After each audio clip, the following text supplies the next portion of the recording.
有人说石家庄是一座没有特色的城市，但掀开岁月的厚厚土层，你会发现奇迹就在这里一次次发生。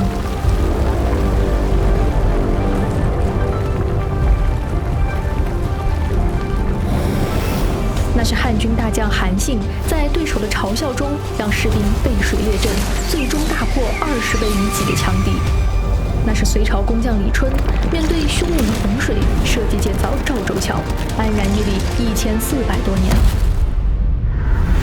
那是中国共产党在不起眼的小山村西柏坡指挥辽沈、淮海、平津3大战役，奠定解放全国的基础。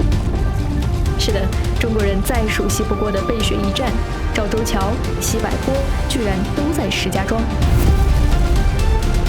这不是一片普通的大地，而是一场燃烧了数千年的火焰。石家庄究竟为何而燃？又是什么让它从不熄灭？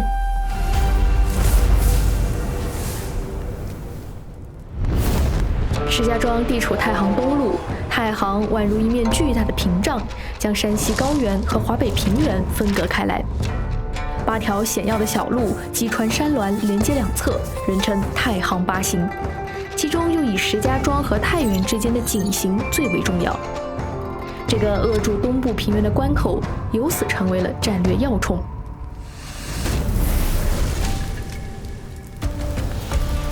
这里最早的主角是千乘之国中山国，它盘踞在太行东路，所司井陉天险，如同一枚钉子插入赵国的心脏，在燕赵双强中几度死而复生，留下双翼神兽和鹰柱铜痕这些中原从未见过的狂野想象。但真正的战火才刚刚开始。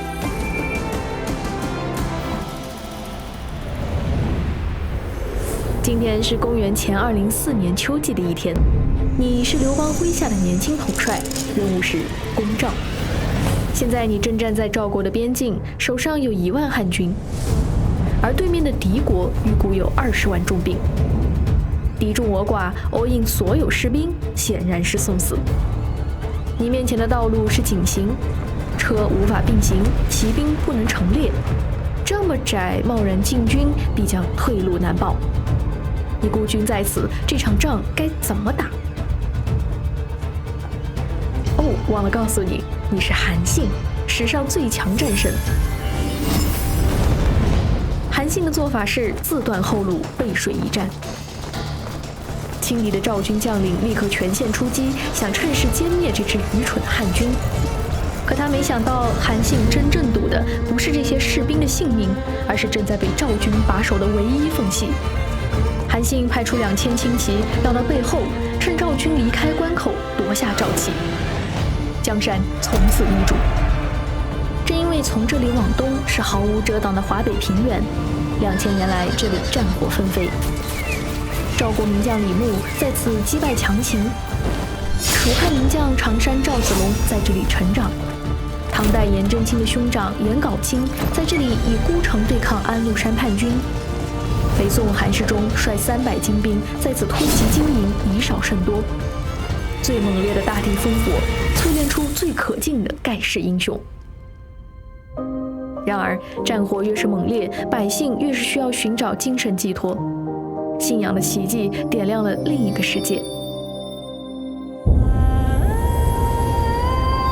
这是一朵莲花，在它身后是力士、角兽、狮象和菩萨，一花一世界，一佛一国土。如果把这幅画立体折叠，你将得到的就是被梁思成称为海内孤立的广惠寺花塔。他以层层塔檐和佛龛，把莲花藏世界的理念画成了一座真实的建筑。不止如此，上百座佛寺星罗棋布，让这里壮大成为汉地佛教信仰的中心之一。其中临济宗甚至向东辐射至海外。这座鲁迅书桌上的观音像被誉为东方美神。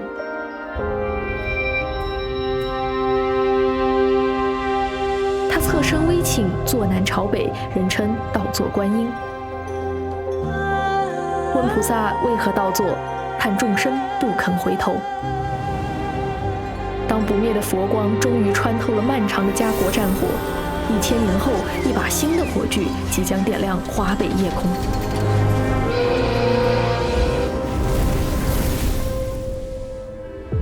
这是今天的中国铁路，而这是120年前的中国铁路。放大，再放大一点，你将看到当时的铁路心脏。这里一列列满载煤炭的火车，如同动脉血，被泵出心脏。向南，它将去往南方重汽汉阳铁厂；向北是北国基石启兴水泥厂。即便驻留石家庄，也有以织布则披天下的大兴纱厂。没错，山西和太行山煤炭外运的需求，让连接中国东西的郑太铁路和纵贯南北的京汉铁路相交。他们将石家庄锚定为华北平原的十字路口，而乘着这股动力之火到来的，将是一个崭新的中国。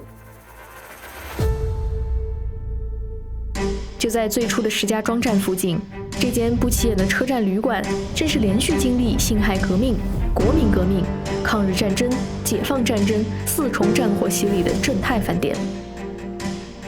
各路英雄、枭雄、政要、军阀在这里下榻、会面、密谈。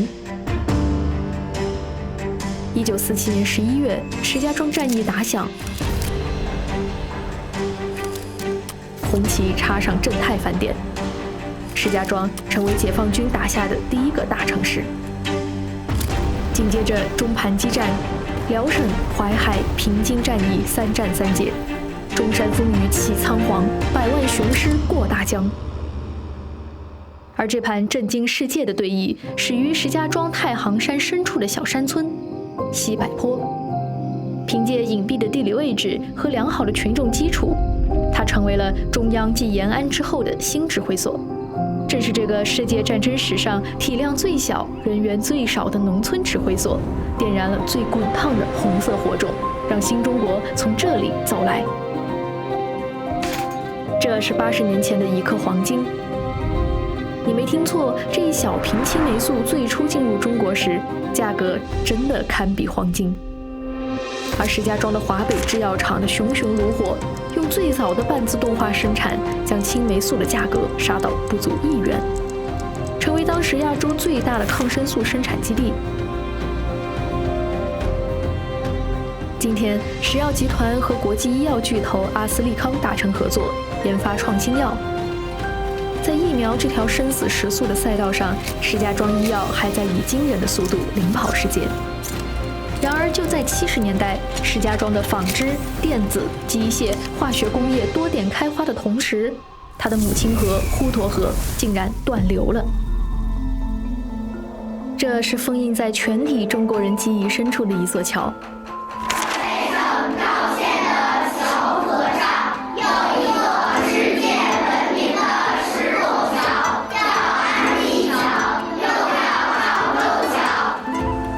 千年不倒的秘密之一，来自桥两端的4个小型石拱，它们增加了过水面积，也减轻了桥重。之所以这样设计，是因为它所跨越的小河是一条季节性很强的河流。石家庄70%的降水集中在夏季，集中的降雨引发洪水，算下来，这座桥已经扛过了1000多次洪水的冲击，成为现存世界上最早的敞间式石拱桥。但到了干旱的冬季，水流则大幅减少，高耗能工业的用水让石家庄的一众河流雪上加霜。然而，这些工厂却是彼时城市发展的根基。在两难选择中，石家庄选择了让母亲河重生。它熄灭了曾带来荣耀的百米高炉，地表的火焰被集体搬迁，并以南水为城市换血。滹沱河走出了黄沙，如今石家庄的河流是这样的。